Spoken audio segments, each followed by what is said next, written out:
Hi, everyone. Thank you for joining us today. I'm Traver from Traver Gallery here in Seattle, and we are visiting Preston Singletary's studio as part of the Refract event. So welcome. This is the outside of Preston studio you see here. We're going to go in and check out the hot shop. Come on. Hey, Preston. Hello. How are you? I'm good. Thanks everybody for joining us today, and welcome to my studio virtually. Yeah, thanks for having us. Yeah, it's a hot shop where we make most everything in my studio, and it's kind of quiet today, so. Not working today? Actually, I've been working on a big installation for the private pleasure, and a big steel and glass sculpture on the side of the arena. And so for anybody who's not in the Seattle area, the Climate Pledge Arena is our new arena at the Seattle Center, where Seattle's newest NHL team can be playing. That's right. The Kraken. The Kraken. And Preston, you're working on a project there with another artist, David Spencer, right? David Franklin. Oh, I'm sorry, David Franklin. Yeah, no worries. David Franklin and I work together on public art pieces, and we're making proposals and getting these jobs finally over the trying. And we have several in the works now, and they'll be over the next couple of years will be complete. And so what's the piece for the arena? The arena is actually an octopus sculpture. So it's a steel. I have a maquette. I'll point it out. Kind of go through the studio, but it's so it's water jet cut steel, and then there's glass inlays that kind of fit inside the cutouts. Oh yeah. So So anyway, this is the studio and all the tools and the workbench and things that I use, and torches and so it's a rather modest studio size-wise, but I can manage to do pretty much everything that I need to here. When I do larger pieces, then sometimes I'll have to go to I'll take the opportunity if I go to the Museum of Glass or somewhere, make larger pieces. But this suits my needs pretty well. Yeah. And so for those of you who maybe aren't as familiar with Preston's work, Preston, you are a classically trained glass blower who kind of came up through Pilchuck and through various studios here in the area and learned sort of traditional glass blowing techniques, but you have really taken that and pushed it in a new direction. Can you talk a little bit about how you do work today? So part of my cultural background is Tlingit, Alaska Native tribe. But my great grandmother was in Seattle in the 20s, and so we grew up in the Seattle area at that time. Everything that I do is basically inspired by my cultural background. It's the work that I do today, and you'll see lots of examples of that. But so I've over the years I've gone through the process of learning, developing sandblasting techniques and sculptural approaches to making the hot glass pieces. I also work in cast glass and making patterns that are then turned into lost wax castings. So everything I do is pretty connected to my cultural background. Mm-hmm. I mean, I'm working with the tribal community quite a bit in Alaska, and kind of advising, we're on these artist committees that we're advising these cultural art centers how to how to create educational programming around the traditional arts and the language and the history and the art forms. So that's really kind of something that's kind of like my life at this point. It's like a very important aspect of what I do. Yeah, I mean, you really were one of the very first native artists to be working with glass as a primary. Yeah, there was a couple that came before me, but yeah, I've been doing it. Since basically, I started doing the tribal designs in like kind of dabbled, went back and forth. At 96 and 7, I started to really focus on it. And so today the numbers are growing. There's more people that are working in class today. In fact, there's a show in Santa Fe at the Museum of Indian Arts and Cultures, and it's called Clearly Indigenous. It's an overview of indigenous class art. So it takes liberties in Australian Aboriginal and Maori and less different indigenous people. But there's about 40 people in this show. So wow, that's very cool. So what we'll see here in the studio today, we'll walk through and we'll see kind of how Preston does the work. So here where we are right now is of course the hot glass studio where, and all that, you can talk more about this, but where the original, the initial blown glass forms were made. right. Yeah. So I mean, we have the furnace with the hot glass, and our other workstation called the Roy Hall. That's turned on at the start of the day and then turned off at the end of the day. But it's just a reheating chamber. It is used, once the glass has gone, to the extent that I can manipulate the shape and I need to get more heat. So I bring it into this little furnace here, build the heat back up, and then I shape for the shape form. And I use most everything. I mean, I do have some small molds for some details, like little masks that are cast in, and then sometimes these are incorporated into other blown forms. Of course, all the these color cups up here, these are how I create layers of color.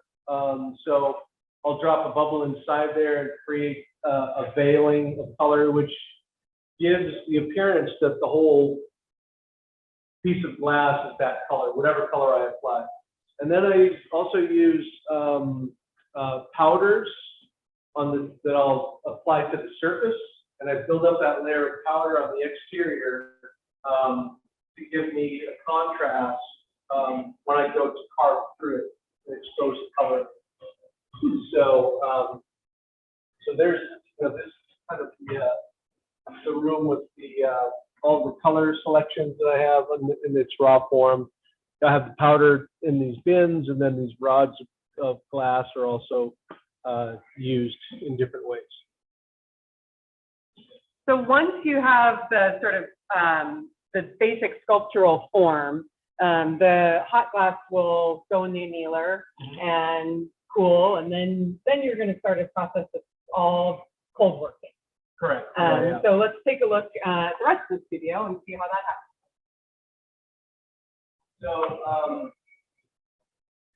this is pretty much where I sit, across from my lovely friend Britt, who does a lot of the work side by side with me cutting.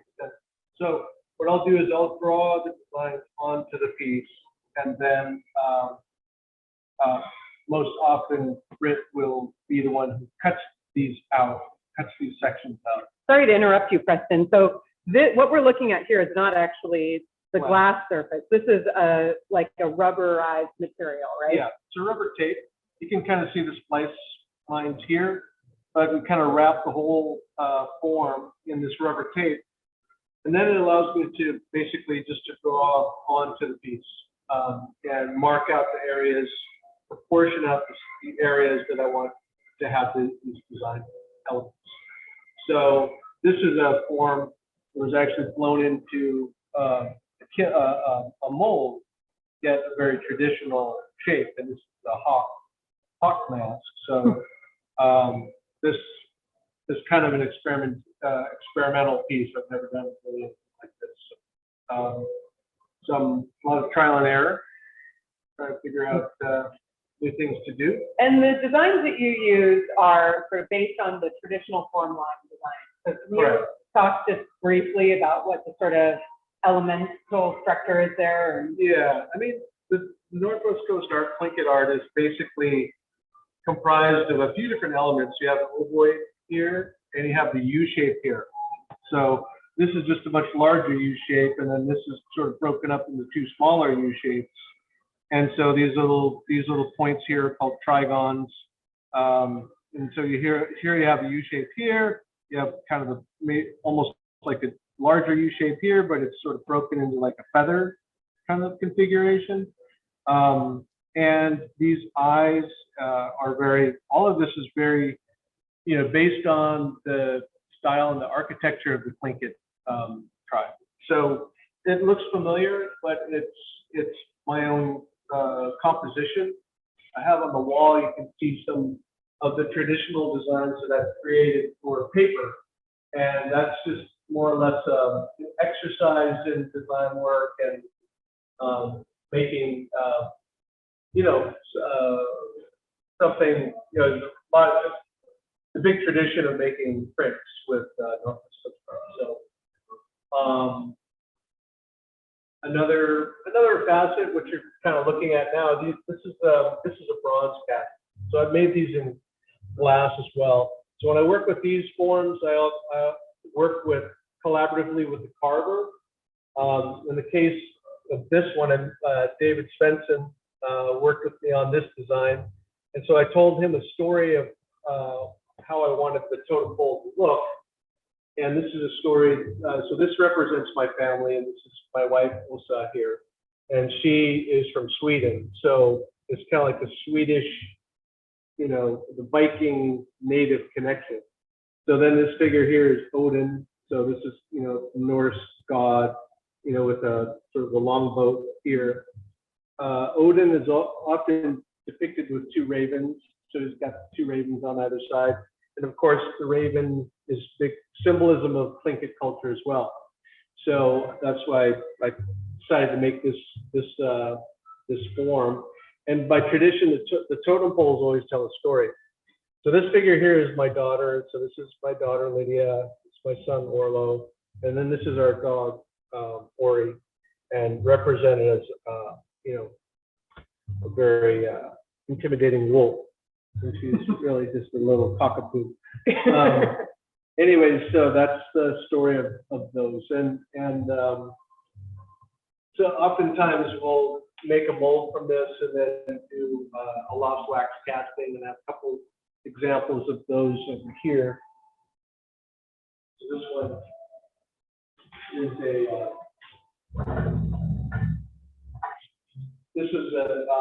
one of the lost wax castings. And it's cast in the Czech Republic. It's cast in lead crystal. And this one I call Meditations with Fire. This was the top figure you have here is the eagle. And then you can kind of see the eagle's wings here with the beak. And then this is an homage to a dear departed friend, Joe Benvenuto. So this was, shown holding a basket. So unfortunately, Joe passed away a few years ago from brain cancer. And so, he was an assistant to me for many, many years, and a good friend. And so here's me as a glass blower. So I've got like holding a glass blowing pipe, and within the structure of a killer whale. And then again, we have another octopus design, and that to me kind of represents the flowing nature of glass, hot glass. And then up here at the very top, we have the sun. So this was first time I've done this where, created this little notch where I could rest a different colored piece of glass. So that sun on top is actually a second piece that rests on top. It actually just rests right in there. Oh, cool. So, yeah. And Preston, you've done these, so next to this piece, there's two larger totems. Yeah. One wood and one bronze, but you've actually done these in glass as well. Yeah, I've done these cast in full scale. These ones were about 2,000 pounds glass. And this was a story of my great grandmother who had pet grizzly bear as a child. So this was the grizzly bear cub. And it kind of has killer whale designs, which is part of my family background. My family killer whale friend. So anyway, so that represents my great grandmother. And over here, there's this one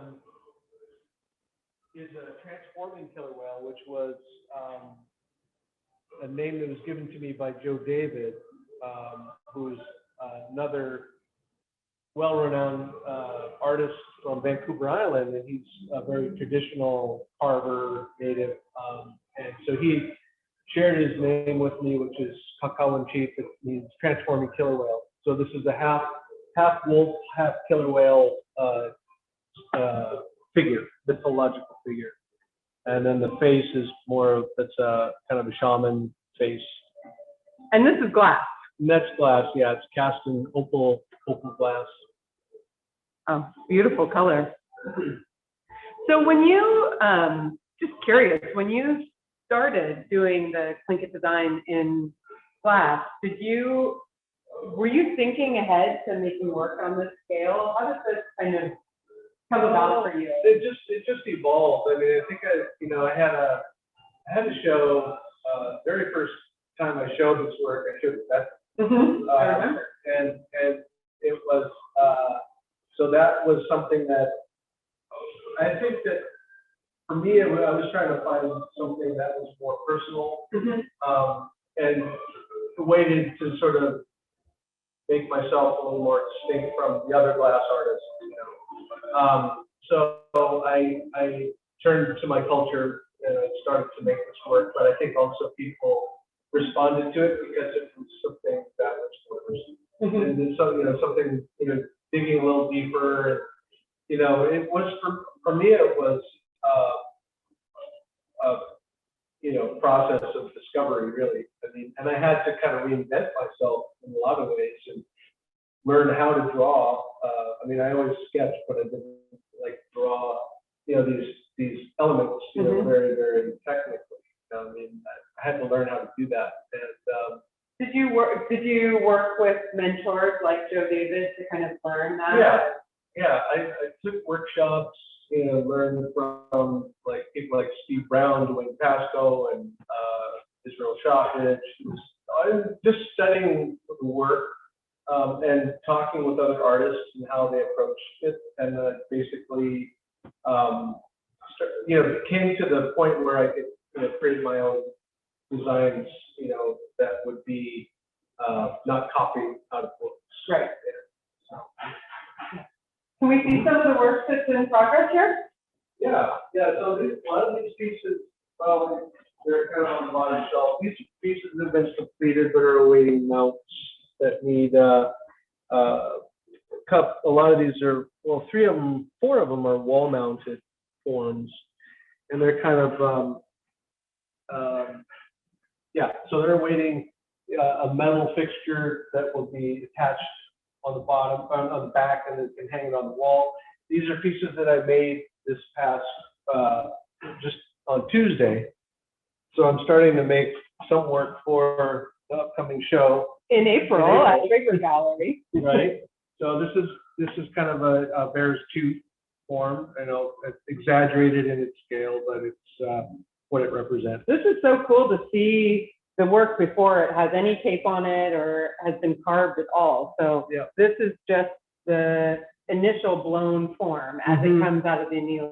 And then after that, you wrap the whole thing in tape, draw the form line, and then these pieces on the bottom shelf that we're seeing, this is after that they've been sandblasted and that tape has been removed, right?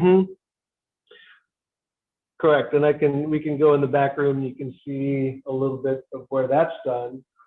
Obviously, the pieces that are all green, this is again the rubber tape that I use to create the designs on. And let's take a look in the back room here.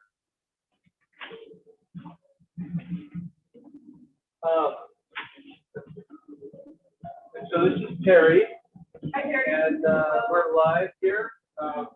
Terry, so this is Terry's domain back here where she does all of the carving on the glass. She does all the sandblasting. So basically, here's a piece that's been cut, and the stencil has been cut, and all of these areas that are exposed are the areas that Terry's going to wear the surface of the glass down to expose the color underneath.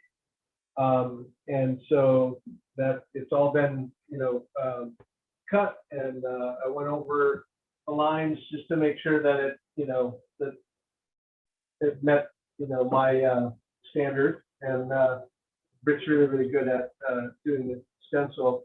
Both of these girls have been helping me for, 15 years at least. I mean, I think it feels like it's more, but maybe it's 15. Yeah. Anyway, yeah, time flies when we're having fun. And so, anyways, that's the machine that she's standing by. That's where it's place Eric, your. can you kind of show? Sorry to put you on the spot. I don't think you were anticipating being live today. Yeah. So your hands are in there, and there's like high pressurized sand being blown at the feet. Would be if it was on. If it was. I turned it off so that you guys could hear. But yeah, it would come out of this hose and carve away. Right now I'm actually cutting, not carving it. That's so cool. Thank you. So yeah, so a lot of, as you can see now, that a lot of the pieces that have been made and they're waiting the design process are all on the shelves here. Different shapes that I will select, for the upcoming shows, and try to find, a nice variety of shapes and colors and whatever the theme of the show is going to be. And then over here are some other elements that are made and could be attached to other objects, other blown forms. So these pieces are made, in advance, just focusing on these shapes for the whole day, and then bring them back up to temperature, and then apply them to, the glass in different ways. So there's that. Then we can go upstairs.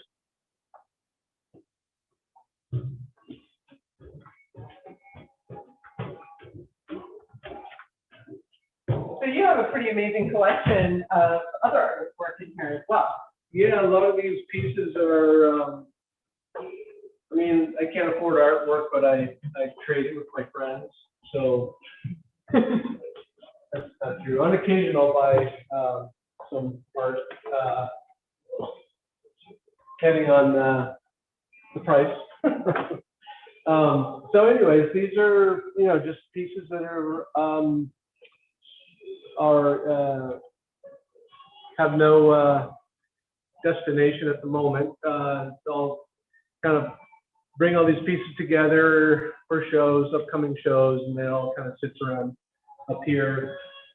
And it's another area where I'll sit and draw over here. And when I'm not working on the pieces hands-on downstairs, so I'll do a lot of the sketches and ideas, sketching out ideas to make in the hot shop.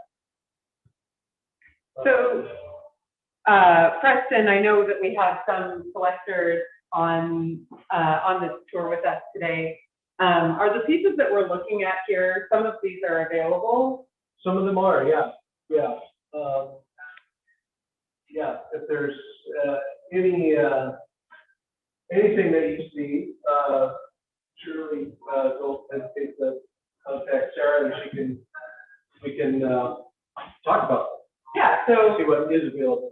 There's a few things that are spoken for, but yeah. And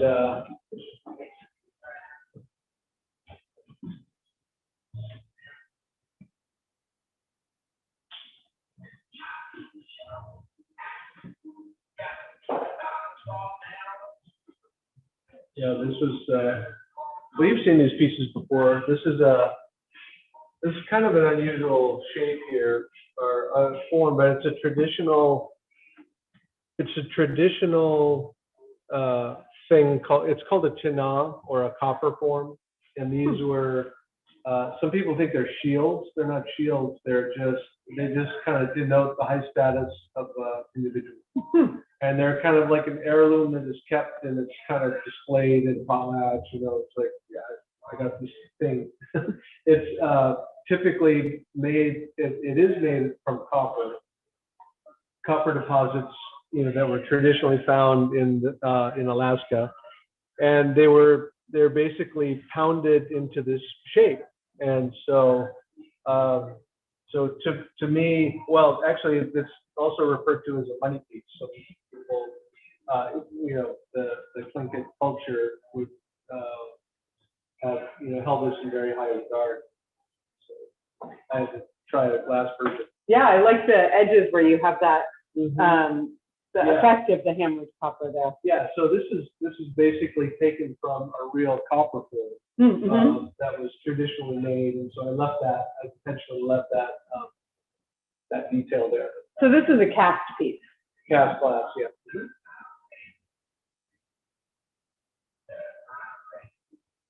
Preston, while we're up here and we have this view of the studio, we can see the original pulley system here.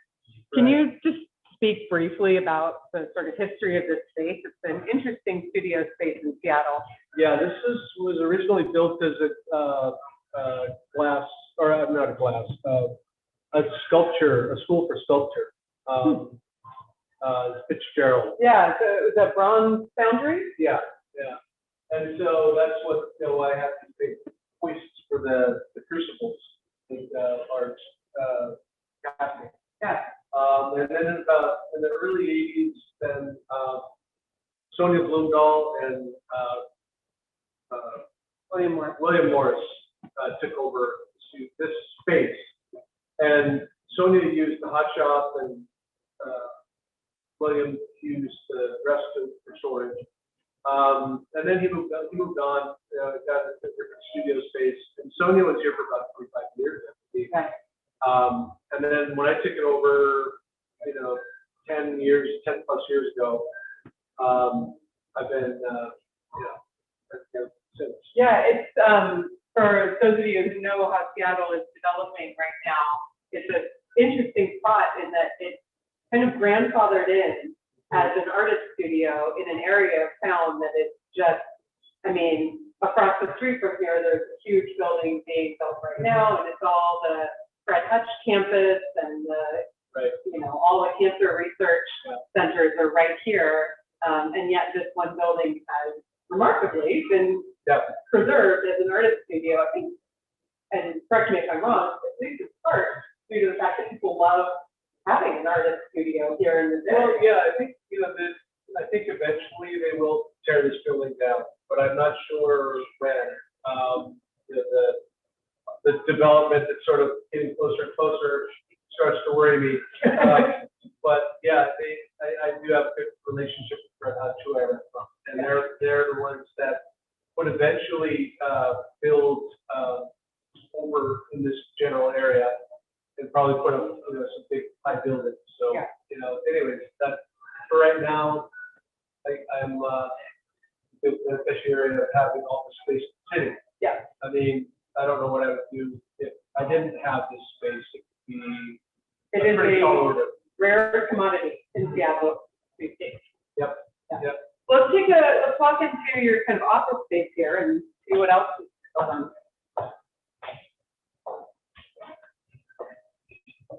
Yeah, so this is kind of like the office space where Celine is usually working. She's my studio manager.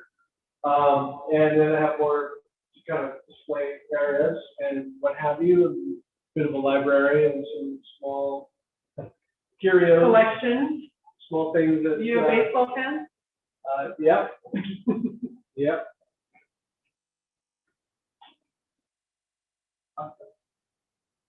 So yeah, it's kind of you know, the studio becomes a bit of a catch-all, you know, stuff that my wife doesn't want to have around the house anymore. So. Get it out of here. But yeah, so this kind of fun, you know, little collection of traditional baskets. These are, inspire the glass versions of what I do. And I had a couple of different people come to me with their basket collections and just asked me if I would be interested in trading. So I said, sure. I didn't feel like I really had a choice, but I ended up, enjoying them anyway. So that, those are kind of some prototypes that I had done for diffusers. I had a friend, a good sort of friend who wanted to create an interior store, and I think this was just before COVID, and so now all that's on hold. But he wanted me to make some diffusers for that he could market. So this is what I came up with.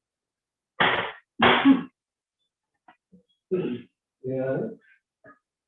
Can you tell a little bit about these pieces? These are sort of interesting. Yeah, these are collaborations with Joe David, and since Joe is such a traditional and really respected elder, when I work on pieces with him, it's I feel like they're really special things. So these are called lightning snake dance headdresses. So these are traditional. They look very close to the traditional headdresses that are danced by the New Channel tribe, which is the west coast of Vancouver Island. And so these are often danced in pairs. And so in any case, that's the you look at history books, you'll see that shape. And they're really, to me, they're I think they're really distinctive and unusual. And you do sometimes, I mean, this is an example of where you incorporated a different material into the work. So this is cedar bark. Right. Yeah. And whereas here you've actually used, is this horsehair? Yeah, horsehair. So these are some other versions. This is another one by Joe David and myself. So I do the blowing of these forms, based on his rough sketches, and then he actually put the design work on it. So these are very, very typical of New Channel style. So it's a little bit different than the northern Tlingit style, but it's kind of related. You can see similarities in them. And this one was my own kind of version of a headdress form. And this is a bear design.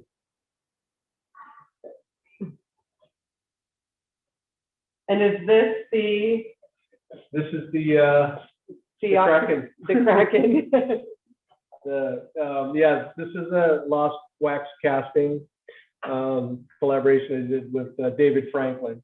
So he's been using a lot of octopus imagery in his work over the years, and so we made this together. Very cool. Maybe you can just give us a quick little tour of the work that's on these shelves here. Yeah, there's the top shelf. We got some collaborations by me and Dante Marioni, and then the two rattle forms on the posts. Those are inspired by rattle, traditional rattles. And then the lower ones are just different amulet shapes, or this is based on a bear here, and this one is a little bit more abstract. It's kind of inspired by a rattle form because of the the globe rattle. Over there are some small, they're exaggerated versions of shaman amulets and teeth. There's again another tooth form there.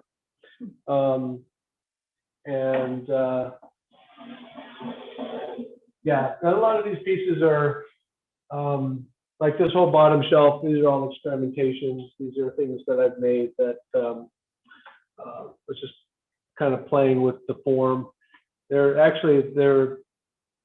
kind of a grawl type of technique where I picked the bubble back up after it was carved and made the shape, manipulated the shape. So it's got a little bit of softer texture rather than the hard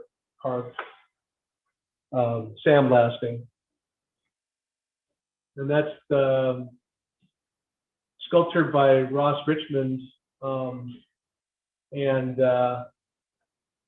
he made those pieces several years ago, and he said, well, I thought maybe they would look better if you put some design on them.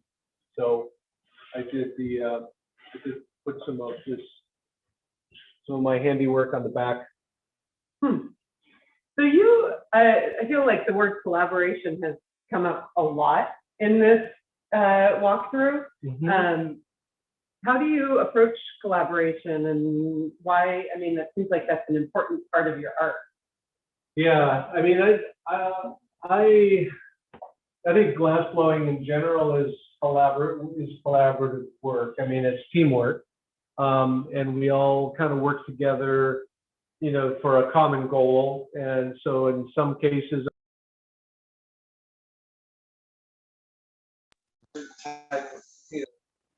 singer, another like Ross, for instance, makes some of these figures that I started to, develop for my pieces. And so he's so good at it that he works with me, and kind of as to round out his work schedule. And but when I work collaboratively with other people, other native artists, or in the case of working with Dante, I mean, Dante was, one of my oldest friends, and got me into glass blowing. And so it was suggested that, maybe we try to do some work together. And I hadn't even really thought about it. We were always busy doing our own work, independently of each other. But I used to help him out quite a bit. And so I hadn't really questioned why we hadn't really worked together. It just didn't really come up. So when we started to do it, it became a lot of fun, because then we get to hang out and we get to bounce ideas off each other. And so we took the idea of basketry. So the Reticello designs were kind of inspired initially about the basket weaving. And so when I'm working with other native artists, often I'm trying to develop new work, and just interacting with other indigenous artists for me gives me a new another perspective on what indigenous people do, the art that they do, what's the symbolism behind it, and how do they synthesize it for today's market. Mm-hmm. Because in the old days, the work that I as an artist would go to my community, and and in modern times, the clan leaders were, in the olden times, the clan leaders would commission the artwork to be made of the artist, and that doesn't happen as much as it used to. So, so as an artist, we're kind of forced to go to the commercial market, and sell work, and it leaves the community. Doesn't benefit the community, So, but it's really the only way to to be a practicing working artist. You have to make a living. So, but when it comes down to making something significant for the community, like I was commissioned to make a piece for a cultural arts center in Alaska, and then I felt like I was waiting my whole life, or preparing my whole life to do this piece, and honing my ability of designing and honing the technique of the process. And so then it felt like it was time. I was ready to do it. Yeah. It's an interesting interesting point that you make, that like, for Indigenous artists like that, how does that transfer to the commercial marketplace? And historically, I mean, it's unusual, and I think you're one of a few examples of artists who have really kind of bridged that. But it is challenging for sure. And I would think that, I mean, you talk a lot about how you are learning from the other artists that you're working with, and I imagine that goes both ways, right? Yeah, and so in a lot of ways, I feel like kind of an advocate for glass, you know, and, you know, then helping people understand what the possibilities are. And so that part is really, you know, it's kind of a nice exchange, and, you know, we, you know, both get a little, you know, notoriety for, you know, the work that's happening. And so, yeah, it's fun. That's great. Should we sit down for a minute and maybe talk a little bit about what you have coming up?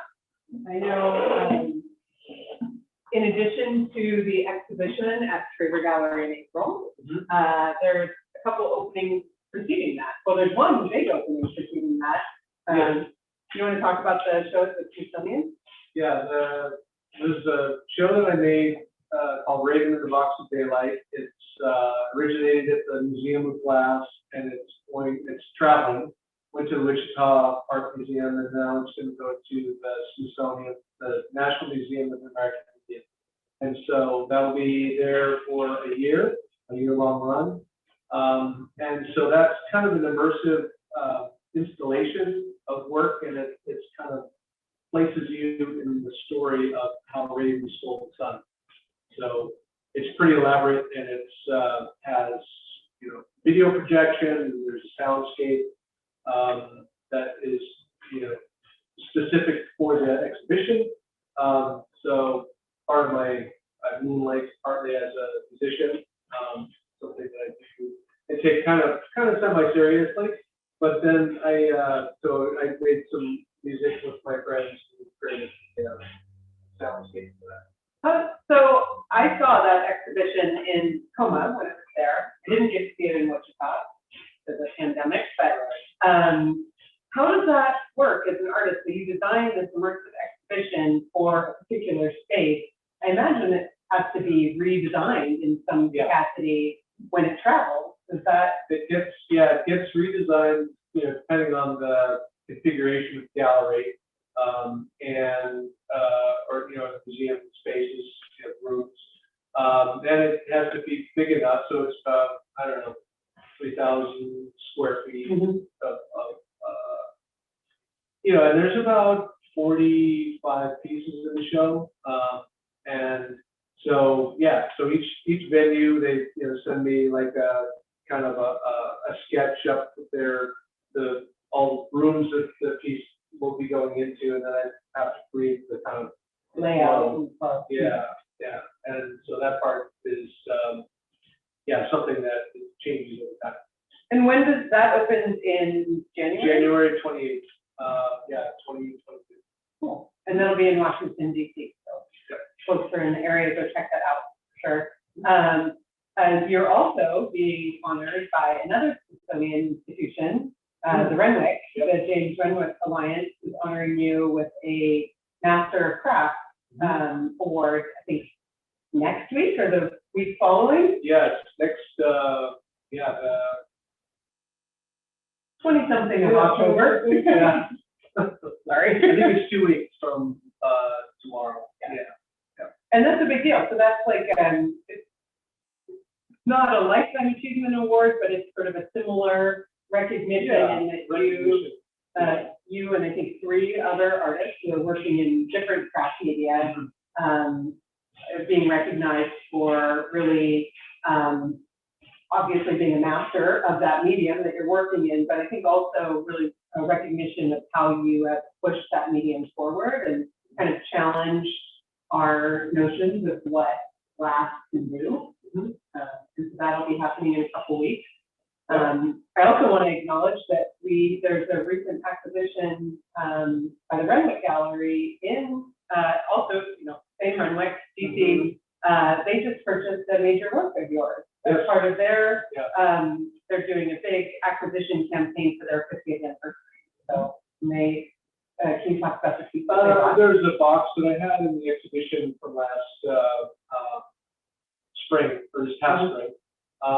And it was a box, a glass box that was illuminated from within, and it kind of represented kind of a burial box, or kind of the little lights inside kind of created like a galaxy, lights moving. And so that kind of represented the passing of my father, who died last November. The whole exhibition that I did in the spring was kind of around that theme, which was a way for me to kind of process his death, and by keeping him kind of in the forefront of my mind, just kind of thinking about him, keeping him close, and thinking about making something that would kind of represent him or mythologize his life. It's a wonderful kind of tribute to your family to have that in such a major collection and kind of be able to tell your family story a bit. And when we say box, don't picture a box. Box. It's more of a chest. Yeah. They're traditionally made of curved and steamed bent wood, but they're quite large. Rectangular, and it was quite a heavy piece. And monumental for the scope of glass itself, because it's such a large piece. Yeah. And then I want to mention where people, if you are in Seattle and you're doing Refract events in person, or you just want to get out and see Preston's work, you have work right now at Stonington Gallery, which is a wonderful gallery in Seattle that represents Northwest Coast Native artists. And that is a show jointly with Raven Skyriver. Yes, and Dan Friday. And that's, I think, through the month. Yes, yeah. We also always have Preston's work on view at Traver Gallery, so encourage folks to come by and see original glass work there. And then you and Raven are doing a demo tomorrow at Seattle Glass Blowing. Yes. From 12 o'clock, probably 12 to 3, I'm guessing. And we're going to make some of the work that we've been doing together, the whale forms with the sandblasting. And that is an in-person event. People can attend. Yeah. Cool. Great. Do we want to open this up to questions for a little bit? I'm not sure if folks are going to be willing to jump on, but would love to take some questions from the audience. We drop them into the chat. I think I can read them out, and we'll answer some questions. All right. I'm going to jump over to this other computer. Okay.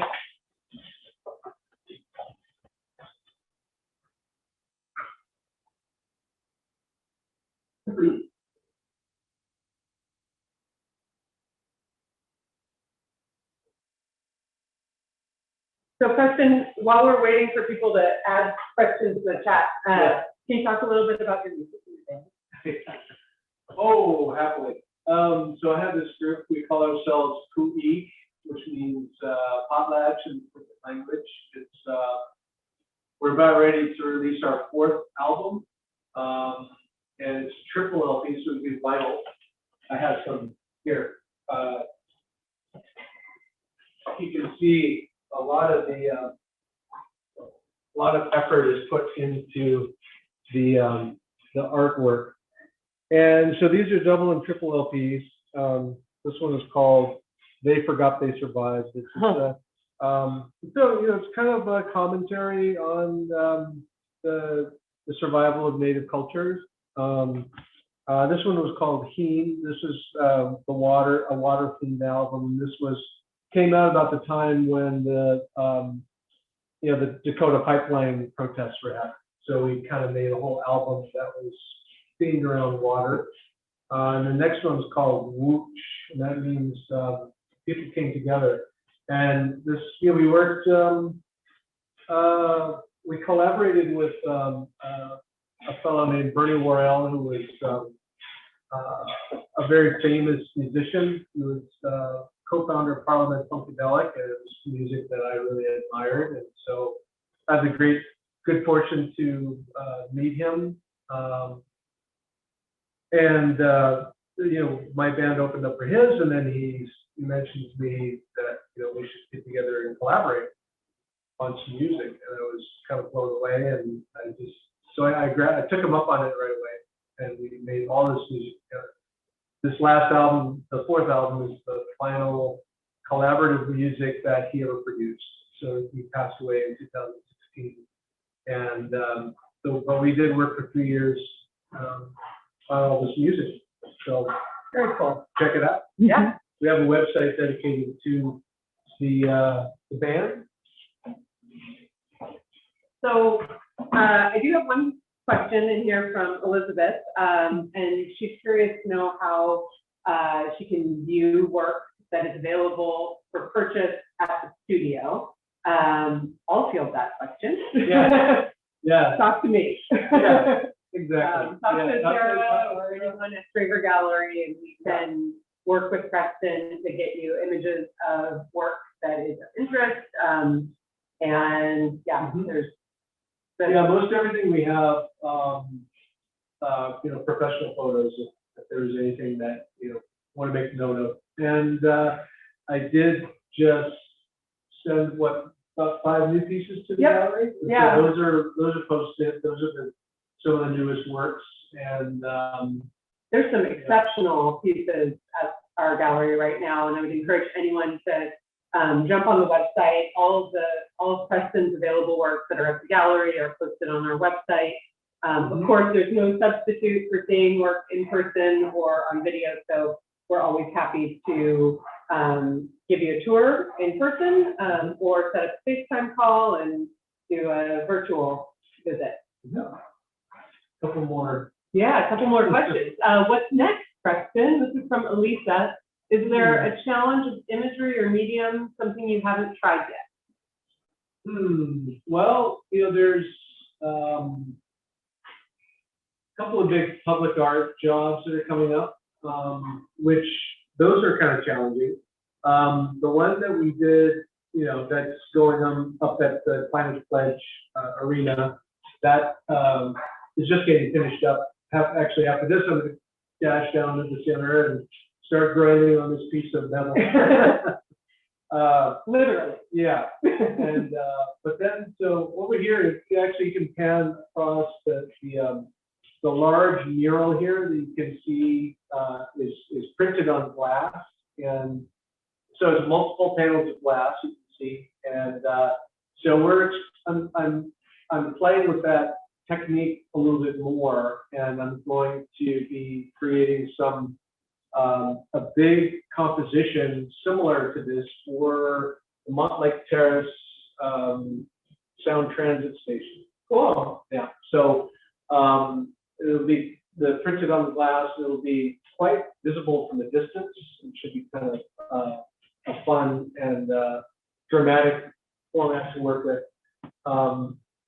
And as usual, I'm still. I'll be working on, right now I'm starting to concentrate more on the show for the spring at the Traver Gallery, which is, we've been doing these shows annually every April, and so I kind of gear up right about now to make all the new pieces for the show. And there will be, some new sculptural forms, and I was thinking, we recently lost Benjamin Moore. He was a really important friend and mentor to me as well. And so, I think I had just lost my father. I'm going to go okay, now I'm going to do one that, but there's a few. Benny was a big goose hunter, so I'm thinking of some goose imagery that I can incorporate into the new show. Cool. And kind of a little bit. So I started to to design a little bit from the back end. Sometimes I'll make objects and then I'll decide what to call it. So in this case, I started with the titles and then I started to, conjure up forms for the objects, or for the titles. So anyway, just trying to mix it up. Yeah, looking forward to that. There's a question from Rana McNeil here. Which part of your creative process in creating your work do you enjoy the most? Well, I think, it's about the conceptualizing what I would like to do and what kind of effect the object can have on the viewer. I think something that is kind of surprising and challenging, but I have to say that pretty much every day coming to work is kind of it's exciting because it's kind of like an adventure, to like, what am I going to do today? So I mean, I'll sit down and just start putting lines down on the work, and then it just kind of starts to emerge, and so that part is really fun. I mean, I don't feel like it's quite like it's a chore. It's a real joy to come in and just be able to be creative every day. Yeah. I mean, because if I'm not traveling, I'm working. I don't know. I have kids that are in college, so I'm not retiring anytime soon. Preston, thank you very much for this opportunity to walk through the studio with you and learn about your process and your work and what you've got coming up. It's really been a pleasure. Oh, thank you. And yeah, thank you all for joining us today. I hope that you enjoyed the tour, and thank you to Mary for dropping the Creek website address into the chat. Folks were asking about that as well. So check out Preston's work, both musically and sculpturally, on all the various sites that we've shared here. So yeah, hope to see you soon. Thank you. Bye.